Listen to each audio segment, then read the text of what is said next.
सुप्रभात। आज हम संघ संस्थापक डॉक्टर केशव बलराम हेडगेवार जी के जीवन पर थोड़ी सी चर्चा करेंगे। डॉक्टर जी के जीवन से संबंधित घटनाओं तो आपको जो है वो गूगल करने पर मिल जाएगी, किंतु मैं डॉक्टर जी को एक विचारशील व्यक्ति होने के नाते मैं डॉक्टर जी में मैं उनको कैसे देखता हूँ, मैं इसके ऊपर मैं आपसे चर्चा करूँगा। तो मैंने आज से करीब 2000 में जब फेसबुक शुरू हुआ था, फेसबुक पर एक पेज बनाया था, भारत रत्न फॉर डॉक्टर जी। अटल बिहारी वाजपेयी सरकार थी, मुझे लगता था कि डॉक्टर जी को भारत रत्न मिलना चाहिए, किंतु 2015 में जब मैं सब कुछ छोड़ करके अपने गांव आकर समाज जीवन के अध्ययन के लिए आया, यहाँ पर अध्ययन करूँ, तब जब मैंने विचार करना शुरू किया तो विचार करने पर मुझे डॉक्टर जी के जो जो जो भारत रत्न का सम्मान था वो डॉक्टर जी के लिए बहुत छोटा लगा। और मुझे ऐसा महसूस हुआ कि डॉक्टर जी का जो व्यक्तित्व है वो सनातन संस्कृति की पुनर्स्थापना के जो प्रतीक हैं, राम, प्रभु श्री कृष्ण, डॉक्टर जी का जो व्यक्तित्व है, डॉक्टर जी का जो जीवन है, वो उनसे जो है तुलना करने के लायक है। तो शायद आज से 1500 साल के बाद जब वर्तमान की गंध जो है वो गर्द जब बैठेगी और जब उस समय इतिहास का जब शुरू करेंगे, तुलना करना शुरू करेंगे, विवेचना करना शुरू करेंगे व्यक्तित्व की, तो डॉक्टर जी को वही सम्मान और वही चीज़ मिलेगी जो है दधीच को या राम या कृष्ण को जो है वो भारत में जो है सनातन संस्कृति के उत्तरायण में उनको मिलता है। और इसकी वजह क्या है, मैं उसकी एक एक करके आपसे चर्चा करूँगा। पहले तो इन जो राम और कृष्ण के आप जीवन का उस कालखंड को आप देखें तो राम के कालखंड में जो आसुरी संस्कृति थी वो एक मुख्य भारत भूमि से दूर एक कोने में थी, एक अलग देश में जो है वो एक अलग कोने में थी, और वे भारत की मुख्य भूमि पर खुले रूप में विचरण नहीं कर पाते थे। वे भारत की मुख्य भूमि के ऊपर में स्लीपर सेल्स के रूप में रहते थे। भारत की मुख्य भूमि पर खुले रूप में सनातन संस्कृति ही पुष्पित पल्लवित थी। कृष्ण के समय में जो आसुरी संस्कृति थी वो भारत के कुछ राज्य वंशों में खाली धर कर गई थी, किंतु जो शेष समाज था, शेष समाज जो है वो गुरुकुलों में जाता था और अपनी व्यवस्था से चल रहा था। किंतु जब डॉक्टर जी जब जन्म लिए उस समय जो सनातन संस्कृति की स्थिति थी वो ऐसी थी, वो एक शव के समान थी। हिंदू लाखों जो है वो काटे जा रहे थे सैकड़ों सालों से। उस समय भी हिंदू कहीं केरल में कटते थे, कहीं बंगाल में कटते थे, कहीं पंजाब में कटते थे, और पूरे भारत में पूरे हिंदू समाज में कोई प्रतिक्रिया नहीं होती थी। शव के समाज हिंदू समाज पड़ा हुआ था, जैसे कि प्रतीक्षा कर रहा हो कि कब मेरी मौत हो जाएगी। ये ऐसी स्थिति थी। अब जो इस्लाम है, इस्लाम तलवार के जोर पर काम करता है। तलवार के जोर पर जो है आप घायल कर सकते हैं, शरीर को कमज़ोर कर सकते हैं, किंतु जो ईसाइयत है तो लगभग 100 साल जो ईसाइयत को हो चुके थे। और ईसाइयत जो है वो ईसाइयत ऐसे वो चतुर लोग थे, पूतना के समान चतुर थे वो, कि लगता है कि पोषण करने के लिए, किंतु वो मारने के लिए जो है वो हमेशा के लिए आपको मारने के लिए आती है। ईसाइयत में जो है ईसाइयत ने, अंग्रेज़ों ने ऑक्सफोर्ड में बॉडेन चेयर ऑफ संस्कृत की स्थापना करके और इस घोषित देश के साथ में स्थापना की थी कि जो पश्चिम के ईसाई पादरी हैं, जो इंग्लैंड के ईसाई पादरी हैं, वो संस्कृत को पढ़ें। संस्कृत को पढ़ने के बाद में जो भारत के संस्कृत ग्रंथ हैं, संस्कृत ग्रंथों का विद्रूप अंग्रेजी में अनुवाद करें। संस्कृत भाषा को तो गुरुकुलों को नष्ट करके अंग्रेज पहले ही भारत से ख़त्म कर चुके थे और अपनी भाषा जो है अंग्रेजी भाषा वो चला चुके थे। तो उस संस्कृत भाषा को उन्होंने, एक पीढ़ी को उन्होंने ख़त्म करके, और उसके बाद उन ग्रंथों का जो है वो इंग्लिश में विद्रूपात्मक अनुवाद करें, और उस अनुवाद से भारत के बौद्धिक वर्ग में अपने ही संस्कृति के प्रति, अपने ही जो है परंपरा के प्रति जो हीन भावना पैदा की जाए। और उन्होंने ये काम इस कदरन कर दिया था कि भारत का एक जो है बड़ा नेता था, वो बोलता, अपने आप को एक्सीडेंटल हिंदू बोलता था कि मैं दुर्घटनावश एक हिंदू परिवार में पैदा हुआ। भारत का एक बहुत बड़ा दलित नेता, बहुत बड़ा विचारक और राष्ट्रवादी व्यक्तित्व, मैं नहीं कहता कि उसमें राष्ट्रवाद की कमी थी, किंतु ऐसे भ्रामक जो हिंदू संस्कृति के बारे में जो अंग्रेजों ने जो पढ़ाया था, जो भारत के बौद्धिक समाज में दिया था, उससे प्रभावित होकर उसने ये कहा कि जो वैदिक सनातन धर्म है वो एक सड़ा गला 3000 साल पुराना वृक्ष है 3000 साल, क्योंकि उस समय वो मानते थे कि वेद 3000 साल पुराने हैं। और नव निर्माण के लिए भारत जो भारत संस्कृति है, वो जो भारत है, वो भारत पुनः विश्व जो है वो में अपना गौरवशाली स्थान पाए, तो उसके लिए आवश्यक है कि ये पेड़ गिरे। ऐसी जो है वो हीन भावना उन्होंने जो है वो हिंदू समाज में जो है भरी थी, और हिंदू समाज में भर के ताकि फिर उसका क्रिश्चियनिटी में कन्वर्जन हो और भारत को एक क्रिश्चियन स्टेट कन्वर्ट कर दिया जाए। ऐसे समय में डॉक्टर जी का जन्म हुआ। डॉक्टर जी का जन्म ऐसे समय में हुआ कि जब जो है वो हिंदू समाज का जो है वो शरीर को निश्शेष जो है वो घायल करके डाल दिया था, मुगलों ने डाल दिया था, मुसलमानों ने डाल दिया था, और उसकी आत्मा को जो है वो अंग्रेज निकाल रहे थे। ऐसे समय में डॉक्टर जी है वो जन्म लेते हैं, और ऐसे समय जन्म लेने के बाद भी वे ऐसा साहस करते हैं।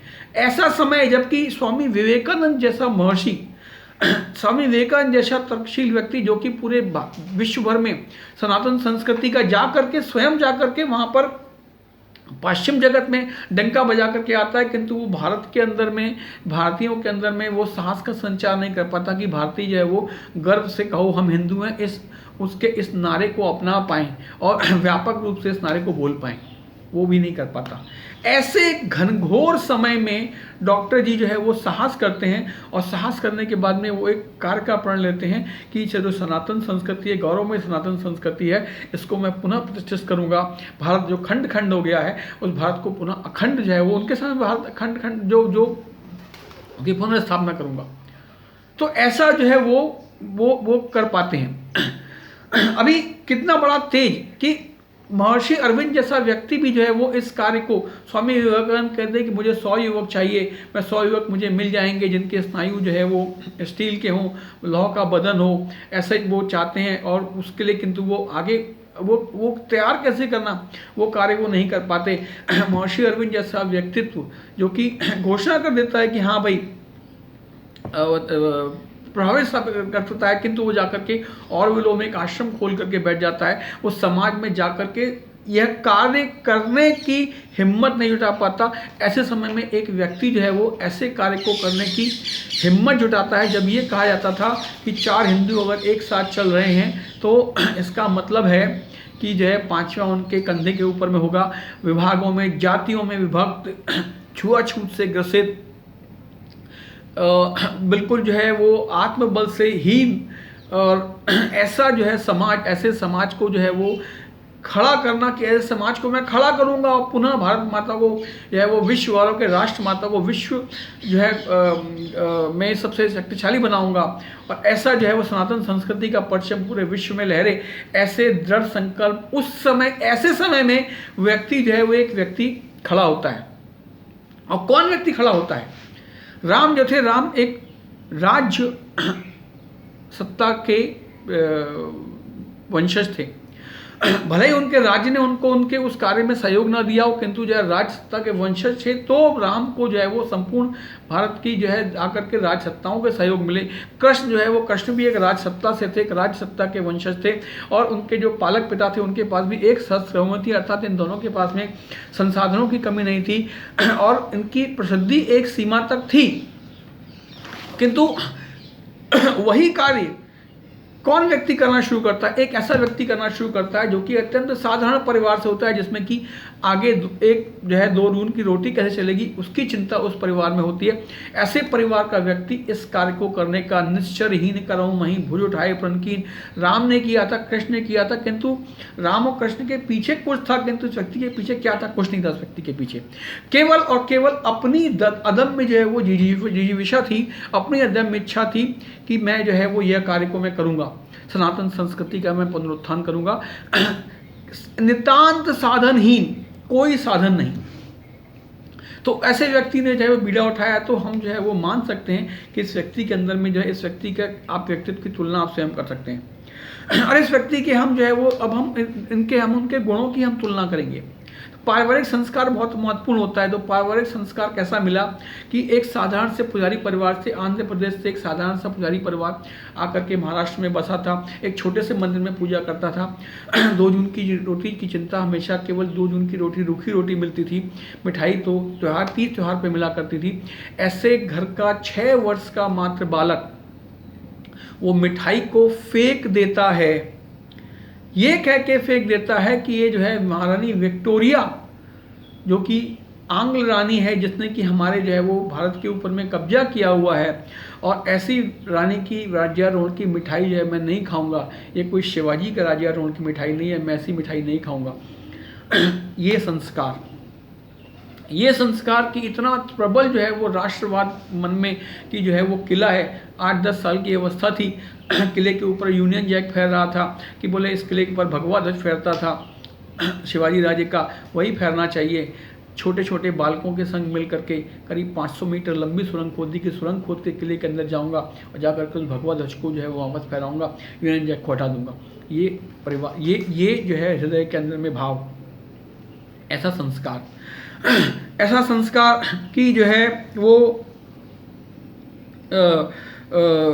नेतृत्व के गुण, ऐसा नेतृत्व करता कि 6वीं-5वीं क्लास का विद्यार्थी पूरा स्कूल एकत्रित हो जाता है उसकी आवाज़ के ऊपर में। और जब आता है स्कूल प्रिंसिपल, जब अंग्रेज स्कूल प्रिंसिपल आता है, पूरे स्कूल में वंदे मातरम भारत माता की जय, वंदे मातरम भारत माता की जय उसको क्लास में सुनने को मिलती है।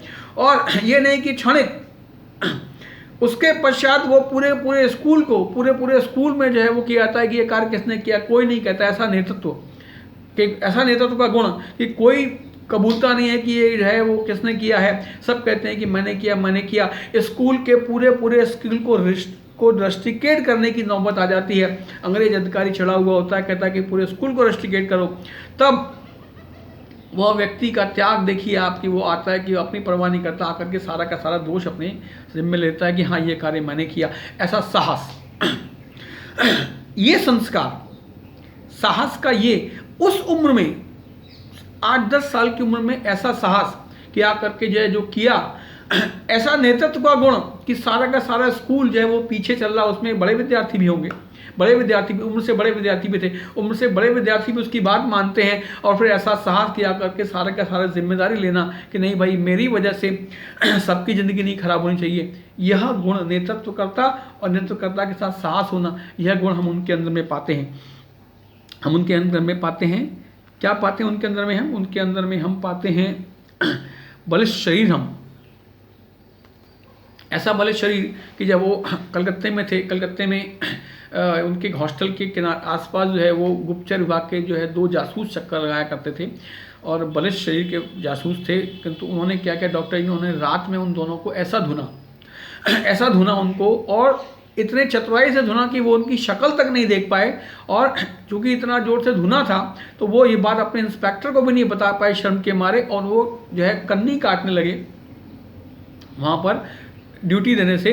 तो जो उनके जो साथियों पर, उन पर जो संकट था गुप्तचर विभाग का, वो संकट थोड़ा कम हुआ। तो इतना बलिष्ठ शरीर, और इतने बलिष्ठ शरीर में करुणा कि जब कलकत्ते में उस समय हैजा फैला तो जो है वो रात दिन जाग करके जो है सेवा कार्य करना। उनके मित्र, उनके जो सहपाठी बीमार हुए तो रात भर जाग करके एक माँ के समान सहपाठी की चिंता करना। तो बलिष्ठ शरीर में करुणा लगभग नहीं, करुणा कम होती है, किंतु राम में ये क्वालिटी थी और उनमें वही क्वालिटी उनमें भी थी। और त्याग आप देखें जो है, तो त्याग का अगर आप देखें उनको तो की भावना कैसी थी कि खुद के खाने का ठीक नहीं, कलकत्ता में खुद के खाने का ठीक नहीं था, किंतु एक क्रांतिकारी साथी जो वरिष्ठ थे, उनकी बेटी विवाह की योग्य हो गई थी, उसकी बेटी का विवाह होना था। उस बेटी के विवाह के लिए संसाधन जो है वो अपने खाने का ठिकाने, और उसकी जो शुरुआत करना, उस चंदा एकत्रित करने की, जो अपने पास जितना भी पैसा था वो पैसा उस पहले उसको देना कि ये मेरी तरफ से योगदान है, उसके बाद उसके लिए चंदा इकट्ठा करना। कल को मैं क्या खाऊंगा, नई जगह पर हूँ, वहाँ कोई पहचान वाला नहीं है, कोई नातेदार नहीं है, कोई रिश्तेदार नहीं है, तो मैं कल खाऊंगा क्या, उसकी चिंता नहीं करना, किंतु उनकी सहायता करना। ऐसी जो भावना, वो भावना जो है उनके अंदर में थी। साहस का जो है हम उनके अगर हम देखें तो ऐसे समान, इतना साहसी व्यक्ति कि जो शव के समान जो पड़ा हुआ था, निष्पन्न पड़ा हुआ था। अब उस शव के जो है, जब प्रकृति शिव थे, शिव जो है वो शव के समान पड़े हुए थे, प्रकृति ने जो है वो आकर के उनके साथ में संयोग किया तो शिव और प्रकृति का, जब प्रकृति की ऊर्जा शिव में प्रभावित हुई, शिव और प्रकृति की ऊर्जा से सृष्टि का निर्माण हुआ। उन्होंने कहा कि भाई ये जो हिंदू समाज है ऐसा शव के समान निश्चेष्ट पड़ा हुआ है, इसमें मैं अपनी आहुति देख करके अपनी ऊर्जा इसके अंदर में लगाऊंगा और मेरी ऊर्जा से इस शव में स्पंदन होगा या नहीं होगा यह भी अनिश्चितता थी, किंतु फिर भी उन्होंने वो साहस किया और वो आकर के अपनी पूरी संपूर्ण जो है ऊर्जा उन्होंने आकर के उसमें लगाई और उसके अंदर में स्पंदन करने की चेष्टा की। और स्पंदन जो है वो इतने बड़े भविष्य दृष्टा वो थे कि वो जानते थे कि संभवतः मेरी जो संपूर्ण ऊर्जा जो है वो काम नहीं करेगी, इतनी शायद श्रेष्ठ नहीं होगी। तो उन्होंने जो है वो अपने से ऐसे पारस गढ़ने शुरू किए कि यह ऊर्जा का प्रवाह इस शव में निरंतर होता रहे, ताकि ये शव जो है वो कल को जो है वो शव ये खड़े होकर के पुनः निर्माण करने की ओर उद्यत हो। तो उन्होंने जो है वो अपने जैसे लोग ऐसे उन्होंने तैयार किए जो कि 5 पीढ़ियों ने लगातार जो है वो अपनी, और ऐसे हजारों युवकों ने अपनी जो अपनी ऊर्जा है वो ऊर्जा उस निश्चेष्ट पड़े हुए शव के समान पड़े हुए सनातन हिंदू समाज में प्रवाहित की लगातार। तो आज ये समाज जो है वो इस स्थिति के ऊपर में आया कि आज हमने देखा बांग्लादेश में अगर हिंदुओं पर अत्याचार हुआ तो भारत में हिंदू उठ के खड़े हुए और बांग्लादेश की जो है वो हिम्मत नहीं पड़ी। बांग्लादेश में जो है बांग्लादेश की वो सरकार जो वही बांग्लादेश आज से 20 साल पहले जो कि जब भारत के सैनिकों बीएसएफ के सैनिकों के जो है वो शव को विकृत करके काट के वो फेंका करते थे, वहाँ पर उन्होंने कहा कि नहीं हमें हिंदुओं की रक्षा करनी है। और उसका एक मंत्री बोलता है कि मैं दुर्गा पूजा इस बार ऐसी बनवाऊंगा जैसे कि बांग्लादेश में मई नहीं हो। तो हिंदू समाज को इस स्थिति में लेके आना, यह कार्य जो है वो ऐसे के साथ में ऐसा बड़ा साहस जो है वो तलनी साहस उन्होंने उस समय में किया। तो आप उनके साहस की पराकाष्ठा आप देख सकते हैं। व्यक्तित्व उनका जो है वो कैसा पारस के समान व्यक्तित्व। सहस्त्रार्जुन का हम पढ़ते हैं जो है इतिहास में हम पढ़ते हैं सहस्त्रार्जुन के बारे में कि वो उसके 1000 बाहुएं थी, 1000 बाहुएं नहीं थी, वो उसके अंदर में ऐसी वक्तृत्व कला थी, ऐसा उसका व्यक्तित्व था कि उसके जितने भी सैनिक होते थे, हजारों सैनिक, वो हजारों सैनिक उसी के समान जो है वो ऊर्जावान हो जाते थे और उनकी बाहें भी उसी की बाहों के समान ही जो है वो कार्य करती थी। इसलिए वो सहस्त्रार्जुन था। वह काम डॉक्टर जी में हम देखते हैं। उन्होंने जो है वो अपने गुणों से, अपने साहस से, अपने व्यक्तित्व से उन्होंने ऐसे लोग तैयार किए, ऐसे उन्होंने तरुण तैयार किए जो तरुण जो है वो साधारण परिवार से थे, मेधावी तरुण थे। उनके साथ में आकर के बहुत सारे जो है वो ये संघ में परंपरा हमेशा चलती रही है कि संघ के प्रचारकों का जो व्यक्तित्व होता है, जो उनकी जो मेधाविता होती है, तो सामान्य परिवार के लोग अपने बच्चों को उस मेधाविता के लिए भेजते हैं कि मेरा बच्चा भी जो है वो ऐसा मेधावी हो जाएगा, इसके लिए भेजते हैं। मेरे जो जिला प्रचारक थे, मेरे जिला प्रचारक वो मैथमेटिक्स से IIT से PhD कर रहे थे। तो मेरे भाई साहब ने कहा कि नहीं दो IIT से PhD कर रहा है, ऐसे व्यक्ति का संग अगर होगा तो ये जो है वो सही चलेगा। तो उन्होंने जो है वो मुझे प्रेरित किया कि हाँ तुम भाई उन्होंने अनुमति दी कि हाँ तुम शाखा में जाओ। तो उन्होंने अपने गुणों से जो है वो ऐसे साधारण परिवारों के जो है वो बालक और उनको लेकर के उन्होंने ऐसा प्रेरणा दी कि वो जो है बालक जो है महाराष्ट्र को छोड़ करके दूसरी ऐसी जगहों पर गए जहाँ पर उनका कोई नातेदार नहीं, रिश्तेदार नहीं, सामान्य परिवार से, ताकि ऐसा नहीं कि इतना पैसा भी नहीं कि वो उनके परिवार वाले उनको रख करके वहाँ पढ़ा सकें, किंतु वो पढ़ने के लिए हजारों मील दूर जाकर गए। बंगाल गए, महाराष्ट्र गए, बंगाल गए, पंजाब गए, उत्तर प्रदेश गए। भाऊराव देवराज जी के बारे में तो हम सब जानते हैं। उन्होंने गुब्बारे बेच के और टॉफियाँ बेच करके उन्होंने जो है वो अपनी पढ़ाई का खर्चा निकाला और जाकर के संघ कार्य किया। तो ऐसा पारस के समान व्यक्तित्व, और ऐसा व्यक्तित्व कि उन्होंने अपने समान ही पारस तैयार कर दिए, ताकि जो है वो ऐसे ही उन्होंने जो है वो उन्होंने ऐसी परंपराएं उन्होंने ऐसी डाली स्वयं के ऊपर, वो परंपराएं उन्होंने परंपराएं डाली कि उन्होंने अपने समान उन्होंने पारस उन्होंने तैयार किए कि एक के बाद एक पीढ़ी जो है वो पारस के समान जो है वो अहर्निश इस कार्य में लगी रही। और अंत में आकर के उन्होंने हिंदू समाज को स्पंदन जो है वो इस निश्चय समाज में स्पंदन दे दिया कि आज ये समाज जो है वो खड़ा हो रहा है और शायद उठ के बैठ गया, अभी चलना शुरू नहीं किया है, किंतु चलना शुरू करेगा और यह समाज जो है वो विश्व विजय करेगा। आज मेरे ऐसा व्यक्ति भी जो है वो इस बात को सोचता है कि भाई भारत को विश्व विजय जो है वो करना है, और कैसे ये भारत विश्व विजय करे इसके बारे में चिंतन करता है। और जो है ये चीज़ डॉक्टर जी जो है वो लेकर के ये आए। तो ये समझिए कि ऐसा पारस के समान व्यक्तित्व जो कि अपने साथ ही वो उसने ऐसा किया कि अपने साथ के लोगों को पारस करना शुरू कर दिया, ऐसी परंपरा उन्होंने डाली। तो ये जो है और राष्ट्र माता के लिए तड़प उनकी आप देखें 40 किलोमीटर जो है 40 किलोमीटर दूर नागपुर से थे, अगले दिन सुबह नागपुर आना है, शाखा में समय पर पहुंचना है। तो वह थोड़ा देर हो गया, बस निकल गई, तो रात्रि में पैदल चल दिए 40 किलोमीटर और पैदल चल करके आकर के और सुबह आकर के ऐसी ऐसी अपने कार्य के प्रति राष्ट्र माता के पुनरुत्थान की ऐसी तड़प उनके अंदर में थी।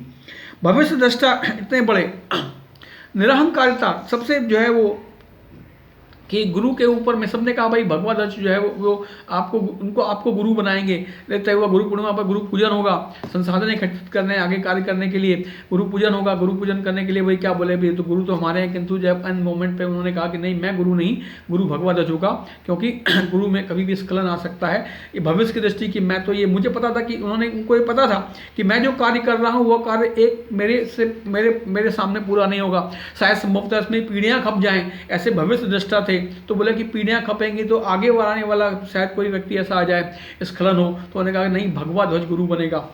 ऐसा जो है वो ऐसी निरहंकारिता।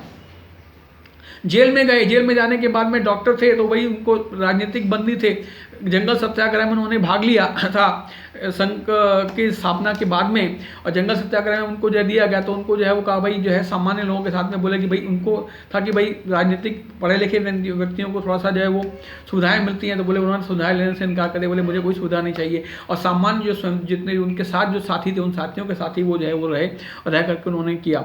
और सबसे बड़ी जो चीज़ होती है कामना जो होती है कि स्त्री सुख की कामना, स्त्री सुख की कामना उन्होंने नहीं की। बलिष्ठ शरीर के थे, सुंदर थे, MBBS थे, केवल 3 MBBS उस समय में जो है वो पूरे मध्य प्रांत में थे। अच्छे रिश्ते आए। डॉक्टर मुंजे ने जो है कहा कि अगर तुम नहीं विवाह करोगे तो पितृण कैसे उतारोगे, पितृण नहीं उतारोगे तो मोक्ष कैसे मिलेगा। तो उनका जवाब होता था कि जो है अगर राष्ट्र माता की मुक्ति के लिए मेरे ऐसे कुछ लोगों को अगर मोक्ष ना भी मिले तो वो कोई घाटे का सौदा नहीं है। तो ये उनका जवाब हुआ करता था। राष्ट्र माता के लिए ऐसी तड़प थी। और सबसे महत्वपूर्ण चीज जिसका लोभ जो है बड़े ऋषि मुनि भी इसका संवरण नहीं कर पाते कि उनको कम से कम सम्मान मिले। भगवा कपड़ा पहनने के बाद सम्मान तो मिलता है, एक संत जैसा जीवन जीना, किंतु संत जैसा जीवन जो है वो भगवा कपड़ा उतार के जीना, ताकि सम्मान को जो है वो मुझे सम्मान नहीं चाहिए। लोग जो है मुझसे प्रेरणा लें। भगवा कपड़ा अगर मैं पहन लूँगा, वो कहते थे अगर मैं भगवा कपड़ा पहन लूँगा तो लोग मुझसे प्रेरणा नहीं लेंगे, लोग मेरे ऐसा बनना, लोग जो है वो हिम्मत नहीं करेंगे कि वो मेरे ऐसे बोले, क्योंकि भाई ये तो संसार को त्याग दिया, संसार को त्यागने की ही होती है। किंतु जब वो भगवा कपड़ा नहीं पहना, उनके जैसे ही लगते थे तो लोग जो है वो उनके जीवन से प्रेरणा लेते थे। तो अपने कार्य के प्रति ऐसी निष्ठा कि उसके लिए जो है वो जो सबसे जो अदम्य जो कामना होती है मानव की कि मुझे सम्मान मिले, मुझे जो है प्रतिष्ठा मिले, वो सम्मान और प्रतिष्ठा का भी त्याग कर देना। उसके अधिकारी होते हुए भी, उसके अधिकारी हो सकते थे फिर भी उसका त्याग करना। एक होता है कि भाई मैं इस लायक ही नहीं हूँ कि मुझे सम्मान प्रतिष्ठा मिले, परंतु अगर मुझे सम्मान प्रतिष्ठा मिल सकती है फिर भी अगर मैं उसका त्याग करता हूँ तो वो त्याग होता है। तो ऐसा त्यागी, ऐसा तपस्वी, ऐसा निष्प्रही, ऐसा साहसी, ऐसा बलिष्ठ, ऐसा व्यक्ति जो है वो हमें इतिहास में देखने को मिला है। ऐसा मैंने देखा नहीं, किंतु ऐसा व्यक्ति अभी हुआ है। और मुझे आशा ही नहीं, विश्वास है कि जो है अगर शतांश भी उनका कोई व्यक्ति अगर अपने ऊपर में उतारेगा तो वो एक आदर्श स्वयंसेवक बन सकता है। मैं हमेशा कहता हूँ कि अगर आदर्श स्वयंसेवक बनना है, डॉक्टर जी की तरफ देखो, डॉक्टर जी की तरफ देख कर अगर उनका शतांश भी उतार लोगे तो आदर्श स्वयंसेवक बन जाओगे। तो यही साथ में कि ऐसा व्यक्ति, ऐसे जो है मैं ऐसे व्यक्ति के पथ का मैं अनुयायी हूँ, मुझे इसका गर्व है। और इसी के साथ मैं अपनी वाणी को विराम देता हूँ कि हम सब जो है वो उनके समान बनने का प्रयास करें। धन्यवाद।